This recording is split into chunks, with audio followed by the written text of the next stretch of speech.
नगर परिषद निवडणुकांमध्ये 4 नगराध्यक्षांसह मोठ्या संख्येने नगरसेवक निवडून आल्याने वंचित बहुजन आघाडीचा आत्मविश्वास वाढला आहे। या यशाच्या पार्श्वभूमीवर मुंबई महापालिका निवडणुकीत काँग्रेस सोबत युती करण्याबाबत वंचितची भूमिका अधिक मजबूत झाल्याचे राजकीय वर्तुळात बोलले जात आहे। नगर परिषद निवडणुकांसाठी वंचितने काँग्रेस समोर समान जागा वाटपाचा प्रस्ताव मांडला होता आणि मुंबई महापालिका निवडणुकांसाठीही 50-50 जागा वाटपावर वंचित ठाम आहे। सध्या दोन्ही पक्षांमध्ये युती संदर्भातील चर्चा जोरात सुरू असल्या तरी अद्याप कोणत्याही बाजूने अधिकृत भूमिका स्पष्ट करण्यात आलेली नाही। रविवारी वंचित बहुजन आघाडीचे अध्यक्ष प्रकाश आंबेडकर यांच्याशी काँग्रेसच्या शिष्टमंडळाने चर्चा केली असली तरी या बैठकीत कोणताही ठोस निर्णय घेऊ शकला नाही। प्रकाश आंबेडकर मुंबईत परतल्यानंतर जागा वाटपाबाबत चर्चा पुढील टप्प्यात जाण्याची शक्यता आहे।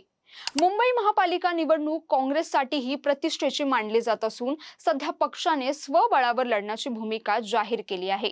मात्र अलीकडच्या निकालांमुळे बदललेल्या राजकीय परिस्थितीत काही ठिकाणी काँग्रेसला तडजोड करावी लागू शकते अशी ही चर्चा आहे। जागा वाटपाच्या दुसऱ्या फेरीत वंचित किती जागांचा प्रस्ताव ठेवतो याकडे सर्वांचेच लक्ष लागले आहे।